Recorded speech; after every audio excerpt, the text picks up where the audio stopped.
ಹೌದು, ಇಡೀ ದೇಶವೇ ಎದುರು ನೋಡ್ತಾ ಇರುವಂತಹ ಮಧ್ಯಂತರ ಬಜೆಟ್ ಇದು. ಪೂರ್ಣ ಪ್ರಮಾಣದ ಬಜೆಟ್ ಆಗಿರೋದಿಲ್ಲ. ಆದ್ರೆ ಸರ್ಕಾರದ ಖರ್ಚು ವೆಚ್ಚಗಳನ್ನ ನಿರ್ವಹಿಸುವಂತ ನಿಟ್ಟಿನಲ್ಲಿ, ಜೊತೆಗೆ ಎಲೆಕ್ಷನ್ ಬೇರೆ ಇರುವಂತಹ ಕಾರಣಕ್ಕಾಗಿ ಕೆಲ ಘೋಷಣೆಗಳನ್ನ ಕೂಡ ನಾವು ಇದರಲ್ಲಿ ನಿರೀಕ್ಷೆ ಮಾಡಬಹುದಾಗಿರುತ್ತೆ. ಪ್ರಮುಖವಾಗಿ ಪೆಟ್ರೋಲ್, ಡೀಸೆಲ್ ಹಾಗೆ ಗ್ಯಾಸ್ ಸಿಲಿಂಡರ್ ಬೆಲೆ. ಮಧ್ಯಂತರ ಬಜೆಟ್ನ ಒಂದು ವಿಶೇಷತೆ ಏನು ಅಂತಂದ್ರೆ, ನೀವು ಬರೀ ಏನಂದ್ರೆ 2 ತಿಂಗಳಿಗೆ ಮಾತ್ರ ಅಲ್ಲ, 4 ತಿಂಗಳ ತನಕ ನೀವು ಪರ್ಮಿಷನ್ ತಗೊಳ್ಳಬಹುದು. ನಂಬರ್ 1. ಜೊತೆಗೆ ಏನಂದ್ರೆ ನೀವು ಯೋಜನೆಗಳನ್ನು ಕೂಡ ಘೋಷಣೆ ಮಾಡಬಹುದು.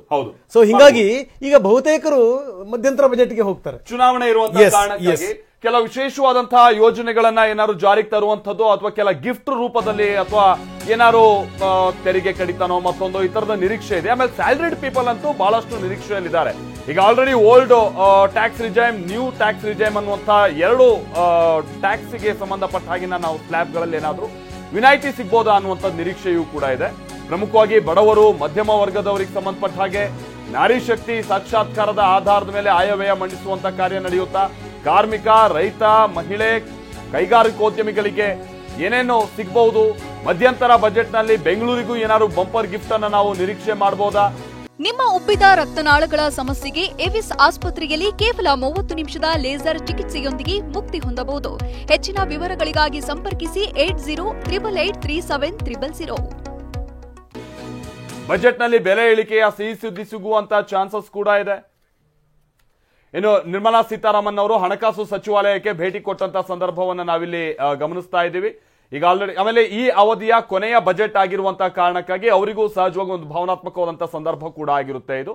ಬಟ್ ಅವ್ರಿಗೆ ಬಹಳ ಕಾನ್ಫಿಡೆನ್ಸ್ ಇದೆ, ಮುಂದಿನ ಬಾರಿಯೂ ಕೂಡ ನಮ್ಮದೇ ನೇತೃತ್ವ ಸರ್ಕಾರ ಜಾರಿಗೆ ಬರುತ್ತೆ, ಅದಾದ ನಂತರದಲ್ಲೂ ಕೂಡ ನಾವು ಪೂರ್ಣ ಪ್ರಮಾಣದ ಬಜೆಟ್ ಅನ್ನ ಮಂಡಿಸ್ತೀವಿ ಅಂತೇಳಿ ಪ್ರಧಾನಿ ಕೂಡ ಆ ಮಾತನ್ನ ಬಹಿರಂಗವಾಗಿ ನಿನ್ನೆ ಹೇಳಿದ್ರು. ಇದು ಮಧ್ಯಂತರ ಬಜೆಟ್ ಆಗಿರುತ್ತೆ, ಪೂರ್ಣ ಪ್ರಮಾಣದ ಬಜೆಟ್ ಅನ್ನ ನಾವೇ ಅಧಿಕಾರಕ್ಕೆ ಬಂದು ಮಂಡಿಸ್ತೀವಿ ಅಂತ.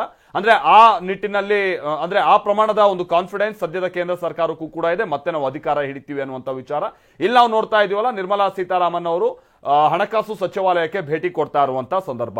ಆಮೇಲೆ ನಿರ್ಮಲಾ ಸೀತಾರಾಮನ್ ಅವರು ಪೂರ್ಣ ಪ್ರಮಾಣ ಒಂದು ಅವಧಿಯ ಪೂರ್ಣ ಅವರು ಏನು ಇಲ್ಲಿ ವಿತ್ತ ಸಚಿವೆಯಾಗಿ ಬಜೆಟ್ ಅನ್ನ ಮಂಡಿಸಿದ್ದಾರೆ ಅನ್ನುವಂತ ಹಿರಿಮೆಗೂ ಕೂಡ ಪಾತ್ರರಾಗ್ತಾ ಇದ್ದಾರೆ. ಮೊದಲ ಮಹಿಳೆ ಅನ್ನುವಂತ ಹಿರಿಮೆಗೂ ಕೂಡ ಅವರು ಪಾತ್ರರಾಗ್ತಾ ಇರುವಂತಹ ಒಂದು ಸಂದರ್ಭ.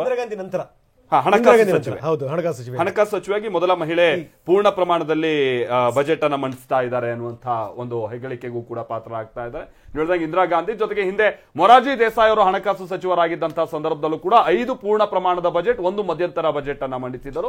ಆಮೇಲೆ ನಿರ್ಮಲಾ ಸೀತಾರಾಮನ್ ಅವರು ಈ ಬಾರಿ ವಿತ್ತ ಸಚಿವೆಯಾಗಿ ಅಧಿಕಾರ ಹಿಡಿದಂತಹ ನಂತರದಲ್ಲಿ ಬಹಳಷ್ಟು ಸವಾಲುಗಳನ್ನ ಕೂಡ ಎದುರಿಸುವಂತಹ ಅನಿವಾರ್ಯತೆ ಬಂದಿತ್ತು ಕೂಡ.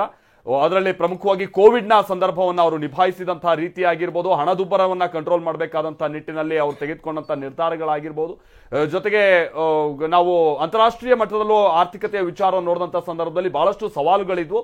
ಅದೆಲ್ಲವನ್ನ ಮೀರಿ ಅವರು ತೋರಿಸಿರುವಂತಹ ಒಂದು ಪರ್ಫಾರ್ಮೆನ್ಸ್ ಇದೆಯಲ್ಲ, ಇದು ದೇಶದಾದ್ಯಂತ ಬಹಳ ಖ್ಯಾತಿಗೂ ಕೀರ್ತಿಗೂ ಕಾರಣ ಆಗ್ತಾ ಇರುವಂತಹ ಸಂಗತಿಯಾಗಿದೆ.